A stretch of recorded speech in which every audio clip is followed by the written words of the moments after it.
In this video, masasaksihan natin kung gaano nga ba kaganda ipang long ride ang motor na to. Kamusta sa off-road? Okay ba sa akyatan? Matipid nga ba to? Gaano kasulit ipang long ride itong motor na to? So tara, sama ka sa biyahe ko. I work so hard for everything. Don't wanna lose my time or my mind on the grind, but I want a better life for me. Ayan po si Pepe. Para sa mga naghahanap, ayan po si Pepe. Madumi. So ngayon, maglo-long ride tayo.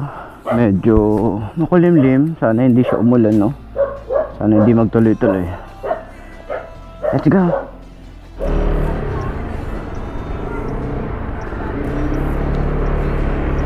So, what's up? Kamusta? Ayos ba tayo dyan? So ngayong araw na to maglo-long ride tayo at masusubukan natin si Slick 150 kung okay ba siya sa long ride, kung ano yung mga mapagdadaanan natin dito sa ride na to, i-share ko sa inyo. So ride safe sa atin, ride safe sa lahat ng mga nagra-rides ngayong araw na to, no? So kikitain natin ngayon si Sark. Sa Olonga po tayo pupunta ngayon. Okay? So let's go. Excited ako sa rides na to. Pero sana wala tayong aberya maranasan. So ayun, God bless nga pala. God bless po, God bless. So dito tayo dadaan sa may San Roque. Dahil lusot na ito, Pampanga na. Ang ganda dito, oh. Probinsya. Tapos ayun, ano yan, Mount Arayat. Ganda, napakaganda ng simoy ng hangin, malamig. Ito yung mga vibes na gusto ko talaga eh. Kasi namimiss ko yung Bicol. Ano kasi ako eh, nature lover. Wow, nature lover yung ay. So maganda kasi talaga yung nare-refresh tayo sa mga tanawin, ganito, ganyan, di ba? Para at least yung health natin, makahinga tayo ng fresh air, mga ganyan ba, di ba? Malayo sa syudad, malayo sa polusyon. Yarn. Kaso medyo malubak dito. Uy, dito yung maganda, boy, oh. Dito, oh. Ano nga ako dito? Picture nga ako dito.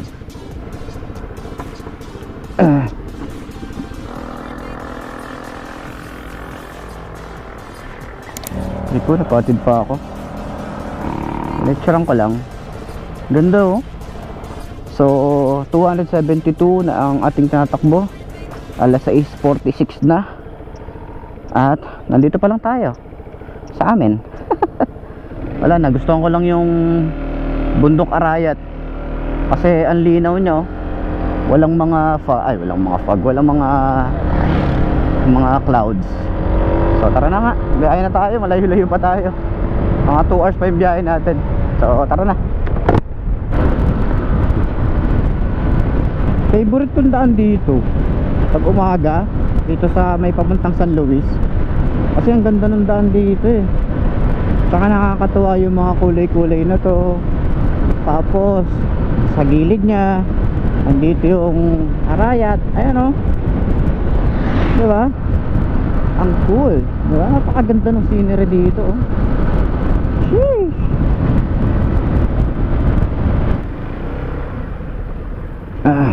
Ganda, oh. Rough road gaming, off-road, yes.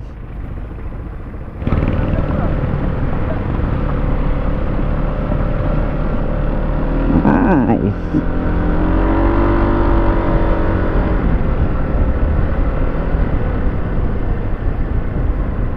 Off-road again.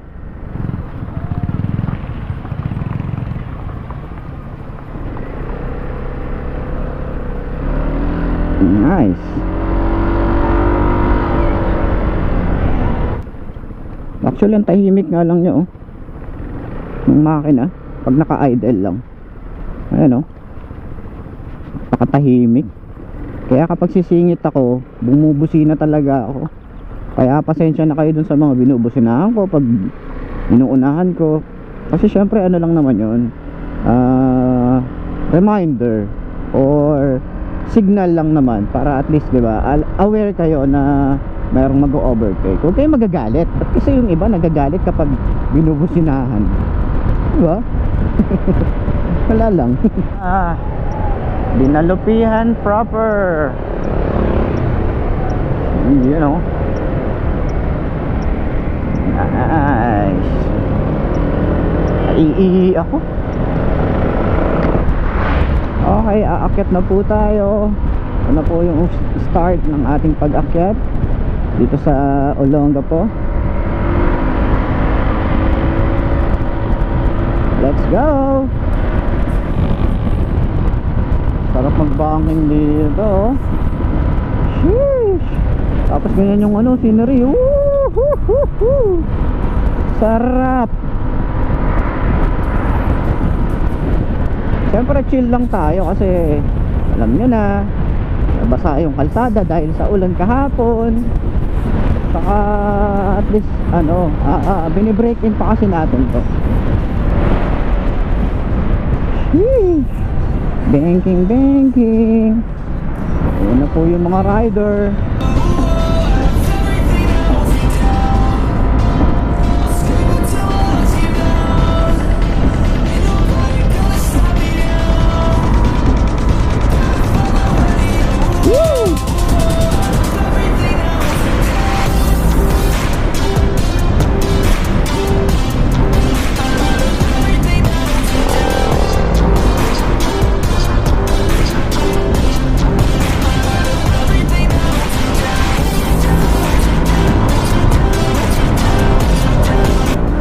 Ang ayoko lang dito, ano, tingnan nyo, magalaw siya, oh. Hindi kasi pantay yung daan. Oh, magalaw siya, oh. Hindi pantay yung daan, kaya delicate din kung magbabanking ka na ganito. Tsaka paakyat to, paakyat.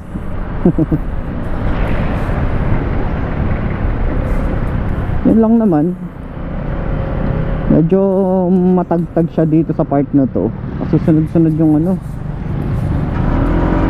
sunod-sunod yung lubak, hindi pantay yung kalsada dito. Pero sa ahonan, hindi naman siya nahihirapan, no? Kahit matatarik na, sobrang tarik na kasi yung mga dinadaanan natin, patarik na ng patarik eh.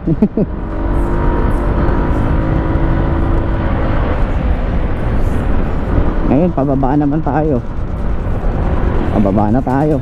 Pero maalog talaga siya, oh. Kaya nakakaalangan mag-banking. Maalog siya, oh. Pero kaya naman natin i-handle, kaya natin i-manage yan. Enjoy natin yung yung scenario dito, diba? Yung view, yung ganda ng lugar, malamig. Sana hindi umulan. Okay na yung ganyan, diba?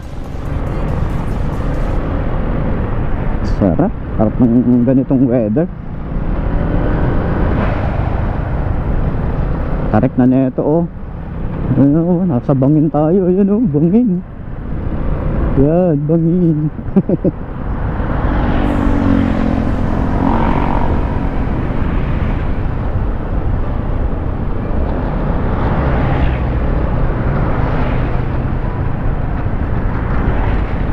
Sarap sana kung kasama ko si mami. Nakakamiss naman si mami kasama.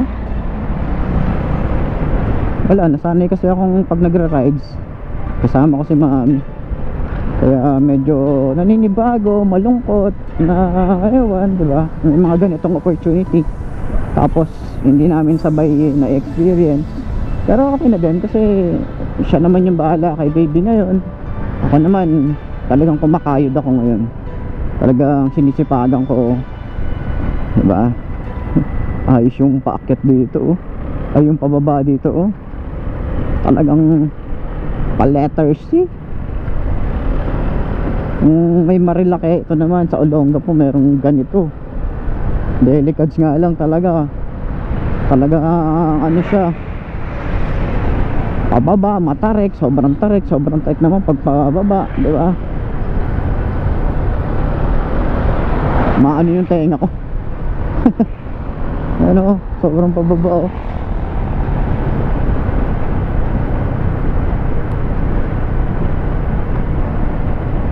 Oh, sheesh. Pero kagandahan dito, kahit may free wheel siya, hindi siya yung ano, rekta agad na bumababa. Yung tipong free wheel na ito, wala na yung masyadong mamipigil. Ito hindi eh. Kahit bitawan mo siya, oh. Oh, hindi siya yung dire-diretso.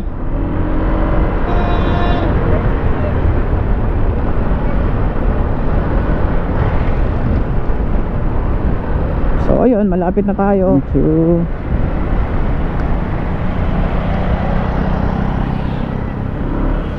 Yun ko, in-engine check ko.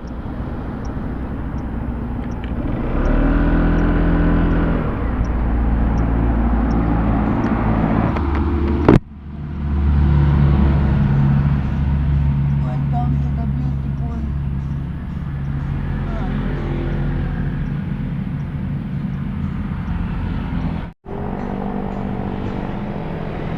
Ayan, tubig lang ang baon papuntang Olongapo.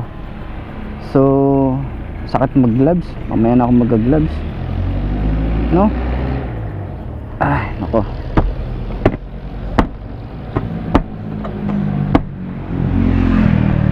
yun, let's go na. Baka mamaya biglang umulan eh. So dito sa may Raquels, no, naalala ko to eh, dati unang rides ko noon, unang long ride ko yata yon. Tapos dito yun, dito natanggal yung sprocket ko na maliit. Tapos dun ko nakita yung sa bandang unahan sa taas. Tapos dito kami nag-ayos ng motor nun. Kaya napaka memorable nung nung arko na to sa akin. So akit na tayo, Olongapo na tayo, malapit na tayo. Okay, let's go. Nagpahinga lang ako, wiwi break lang. Wala kasi akong makitang gasolinahan na may rito eh, na may CR eh. Tsaka pinagpahinga ko lang din si Slick, no? Kasi ewan ko, kung ako nga napapagod eh, makina pa kaya, diba? Sarap i-banking, oh. Sheesh, sarap oh. Higang higa, bibi.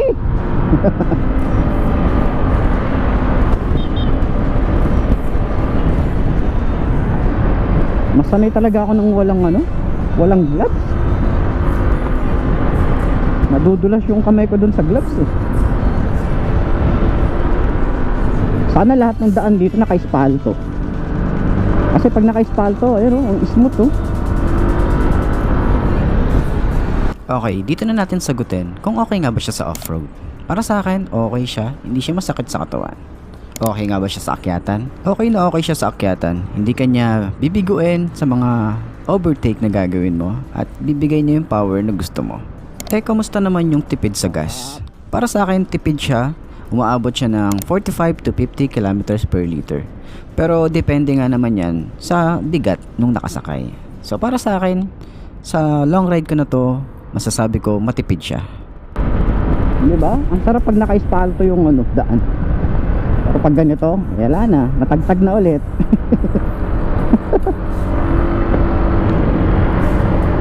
Paliko na tayo ng Iba Zambales. Ngayon lang ulit ako dito lalagpas. Uy. First time ulit ano.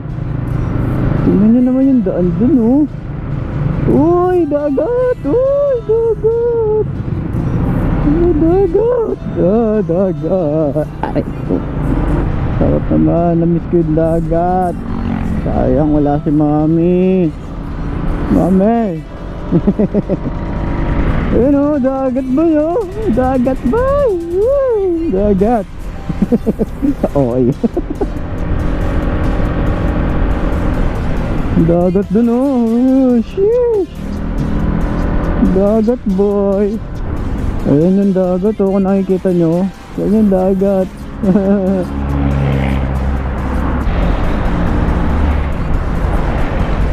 Ayan o.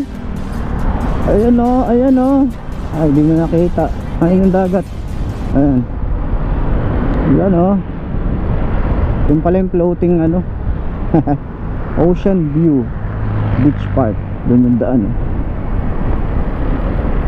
Ganda naman dito. Kamusta naman yung mga nag-long weekend? Ako bukas may pasok na ako kaya sinusulit ko to no?